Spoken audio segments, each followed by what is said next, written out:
लोग कैसे हैं आप लोग। तो आज के इस वीडियो में एक बार फिर से मैं आपका बहुत ही ज़्यादा स्वागत करता हूं आपके ही अपने चैनल टेक्निकल ट्रेडर में। तो आज के इस वीडियो में बात होगी बहुत कुछ। और ये जो वीडियो है ये एक अलग वीडियो है। सबसे पहले मैं आप लोगों को बता देना चाहूँगा और यह भी बता देना चाहूँगा कि जैसा कि मैंने अभी आप लोगों को थंबनेल में बताया है कि यस बैंक करेगी 400 पार। तो देखिए 400 पार कैसे करेगी। हालांकि मैं आप लोगों को इस तरह के टारगेट्स नहीं बताता हूँ और आज भी मैं आप लोगों को ये टारगेट नहीं बता रहा हूँ कि ये साल भर 2 साल के अंदर ये 400 हो जाएगी। यहाँ पर मैं जड़ को पकड़ने की कोशिश कर रहा हूँ कि क्या प्रॉब्लम है, किस कारण से यस बैंक है वह चल नहीं रही है, दौड़ नहीं रही है। काफ़ी दिनों से यह रेंग रही है, कोई किसी तरह की मूवमेंट हमें देखने को नहीं मिल रही है। इलाज इस वीडियो में जड़ से किया जाएगा और यदि आप जड़ मतलब कि प्रॉब्लम क्या है, बेसिक प्रॉब्लम को यदि समझ लेंगे तो उसके बाद ये 400 क्या 1000 भी जाएगी। तो ऐसा मैं कुछ नहीं बोल रहा हूँ कि ये आपको साल 2 साल के अंदर 1000 और 400 500 का टारगेट टच करने वाली है। बात होगी यहाँ पर कि प्रॉब्लम आखिर है क्या। अलग वीडियो है, स्पेशल वीडियो है। रिक्वेस्ट एक ही रहे कि यदि वीडियो अच्छी लगी तो लाइक किए बिना नहीं जाना। लेटेस्ट जेन्युइन इन्फॉर्मेशन पाने के लिए चैनल को भी सब्सक्राइब करें, बेल आइकन को भी हिट करें। चलिए वीडियो को आगे बढ़ाते हैं। तो आज की यदि चार्ट की बात की जाए तो यहाँ पर देख सकते हैं कि आज भी हमें किसी तरह का कोई मूवमेंट देखने को नहीं मिला है। देखिए जैसा कि मैंने आप लोगों को कल भी जो वीडियो डाली थी जिसमें कि मैंने आप लोगों को बताया था कि निफ्टी के अंदर अभी और भी गिरावट अब बाकी। और आज आपने देखा होगा कि जिस तरह से मार्केट ओपन हुई और पूरे दिन मार्केट जो है हल्की हल्की गिरावट होते रही। और निफ्टी की बात करें तो 80-85 पॉइंट्स के आसपास गिरावट भी हमें देखने को मिली है और उसी तरह का अधिकतर जो स्टॉक्स हैं यहाँ पर ट्रेड कर रहे हैं। तो आगे यदि बात की जाए तो अभी और भी गिरावट बाकी है। मैं अभी आप लोगों को बता देना चाहूँगा कि अभी हमारे बाज़ार में और भी गिरावट अभी आने वाले समय में आपको देखने को मिलेगी और उसका इम्पैक्ट आपको इन स्टॉक्स में भी देखने को मिलेगा। क्योंकि इंडिपेंडेंटली ठीक है अपने दम पर कोई बहुत बड़ी कुछ पॉजिटिव न्यूज़ निकल कर नहीं आ रही है यस बैंक के लिए जो कि सडन इम्पैक्ट करे। न्यूज़ ज़रूर निकल कर आ रही है लेकिन वो लॉन्ग टर्म की न्यूज़ है। सडन इम्पैक्ट वाली कोई वैसी न्यूज़ नहीं है जिसके कारण कि अभी आपको अपने खुद के दम पर यह परफॉर्म करते हुए नज़र नहीं आएगी। इंडेक्स के साथ साथ ही अभी ऊपर नीचे हल्की फुल्की होते हुए नज़र आएगी। तो देखिए आज के इस वीडियो में हम बात करेंगे कि आखिर समस्या क्या है। अच्छी खबरें आती है, रोज़ रोज़ अच्छी खबरें आती है, लेकिन उसके बावजूद यहाँ पर 1% भी स्टॉक ऊपर की ओर मूव नहीं करता है। आप यदि चार्ट को समझे देखें तो यहाँ पर देख सकते हैं कि ये देखिए ये एक समय था जो कि हमें सडन यहाँ पर तेज़ी देखने को मिली है। लेकिन उसके बाद फिर से ये काफ़ी समय हो गया, 7-8 महीने हो गए कि स्टॉक में लगातार हमें गिरावट देखने को मिल रही है। इस समय कुछ न्यूज़ निकल कर आ रहे थे कि ये लार्ज कैप में ऐड होने वाली है, यहाँ पर कुछ इंडेक्स में ऐड होने वाली है। तो इस तरह की जो खबरें निकल कर आई थी जिसके कारण कि हमें जो सडन यहाँ पर जो है तेज़ी देखने को मिली थी 15 रुपये से लेकर या 20 रुपये तक चली गई थी। तो देखिए यहाँ पर समस्या क्या है आज बताने की कोशिश करता हूं कि आखिर यस बैंक आपको चल क्यों नहीं रही है, भाग क्यों नहीं रही है। तो देखिए सभी का यहाँ पर सबसे बड़ा जो समस्या सब का जड़ यदि हम बात करें, जड़ जानने की कोशिश करें कि इस बीमारी का जड़ क्या है तो वह है एनपीए, नॉन परफॉर्मिंग एसेट्स। आपको यदि पता ना हो तो मैं आप लोग को बता देना चाहूँगा कि जितने भी बैंक्स हैं एट प्रेजेंट इंडिया में सबसे अधिक नॉन परफॉर्मिंग एसेट्स जो हैं वह यस बैंक के पास हैं। और अभी ये स्थिति और भी यहाँ पर दयनीय और ख़राब इसलिए हो रही है क्योंकि जो कोविड का इम्पैक्ट हुआ उसके कारण जो स्ट्रेस्ड एसेट्स होते हैं उसमें और भी इजाफा हमें देखने को मिल रहा है। और आने वाले समय में फाइनेंशियल ईयर 22 की मैं बात कर रहा हूँ जो कि 1 मार्च 2021 से स्टार्ट हो चुकी है। इस एक साल में भी आपको स्ट्रेस्ड एसेट्स जो है उसमें तेज़ी देखने को मिल सकती है। और कारण यही है कि कोविड के कारण जो रिकवरीज़ हैं उसमें हमें गिरावट, उसमें हमें थोड़ा स्लो जो है रिकवरी स्लो होते हुए नज़र आएगी। आइए मैं आपको कुछ डाटास दिखाता हूँ, उससे आपको यहाँ पर कुछ ज़रूर क्लियरिटी आएगी। तो देखिए यहाँ पर कुछ डाटास जो हैं जो हमारे सामने अवेलेबल हैं और ये जो सोर्स है ये सोर्स है हमारा हिंदू, ठीक है, द हिंदू से ये जो डाटा लिए गए हैं। तो यहाँ पर आप देख सकते हैं जो बताने की कोशिश की जा रही है, आपको समझाने की कोशिश की जा रही है कि बीमारी कहाँ पर है। बीमारी देखिए कहाँ पर है, एग्जैक्टली आप देख सकते हैं कि 2014 का जो समय था, 2014 के समय में देखिए ग्रॉस एनपीए की यहाँ पर बात की जा रही है और ईयरली बेसिस पर बात की जा रही है। तो देखिए सबसे कम जो ग्रॉस एनपीए था वह यस बैंक का था 2014 में। उससे ऊपर आप सारे बैंकों को देख सकते हैं, ICICI, Kotak bank, HDFC bank, SBI bank, axis bank, सारे जो थे इससे ऊपर थे। तो इस समय जो था गोल्डन पीरियड चल रहा था यस बैंक का। 400 450 के आसपास ट्रेड कर रही थी yes bank. One of the leading banks थी जो कि अपने एग्रेसिव डिसीजंस के लिए जानी जाती थी।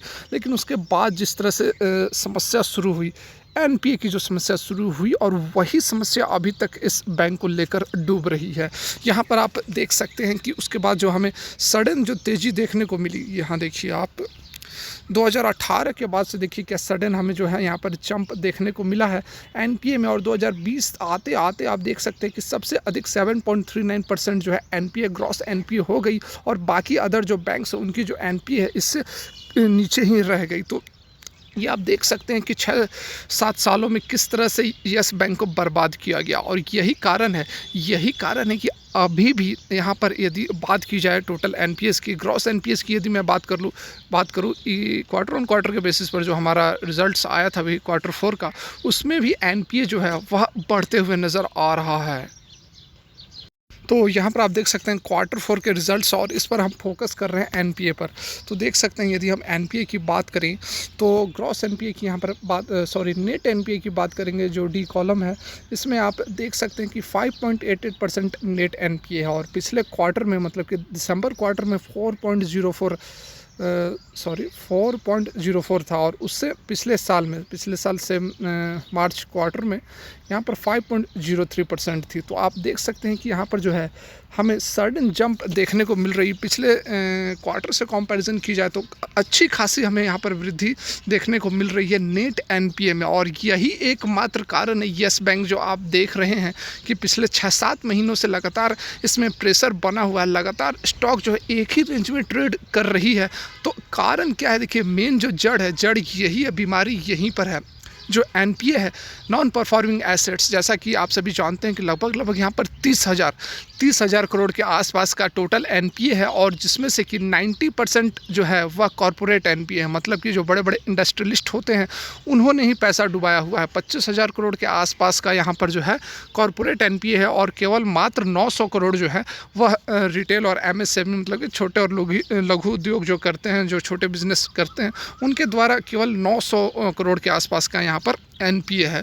तो बड़े जो लोग हैं यहाँ पर, जो कॉरपोरेट क्लाइंट है, उनसे जो रिकवरी है वह इतनी आसान नहीं है। यही कारण है कि इस चीज़ को मद्देनज़र रखते हुए जो नई मैनेजमेंट आई है वह कॉरपोरेट क्लाइंट्स के ऊपर कम भरोसा कर रही है, और एमएसएमई और रिटेल लोन्स को भी हर तरफ से इन्हीं सेक्टर पर, इन्हीं छोटे छोटे उद्योगों पर, छोटे छोटे लघु कुटीर उद्योग पर ही अधिक से अधिक अपना जो लोन्स है उसे बांटने का अब जाकर यहाँ पर काम कर रही है, जो कि पहले नहीं होता था। पहले कॉरपोरेट क्लाइंट के पीछे, राणा कपूर के मैनेजमेंट के अंदर जो था वह पहले कॉरपोरेट क्लाइंट के पीछे लोग भागते थे, और यही कॉरपोरेट ही थे जो कि एक समय यहाँ पर टॉप बैंक्स में बना 2014 की जो मैंने जैसे आप लोगों को दिखाया कि एक समय में ये टॉप बैंक में आती थी, तो इसका क्रेडिट भी कॉरपोरेट ही थे। ठीक है, बहुत ज़्यादा लोन बांटे जाते थे, उसके बदले में हैंडसम इंटरेस्ट भी मिला करते थे बैंक्स को। लेकिन जब यह पासा उल्टा पड़ा तो बैंक को ले डूबा, है ना।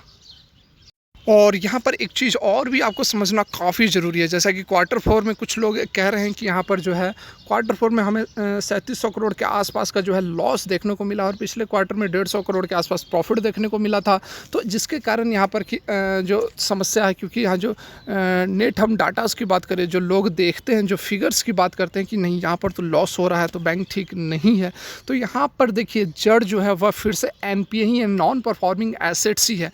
अब कैसे, तो यहाँ पर आप देख सकते हैं जो 8 नंबर कॉलम है, इसमें देखिए प्रोविजंस रखे गए हैं।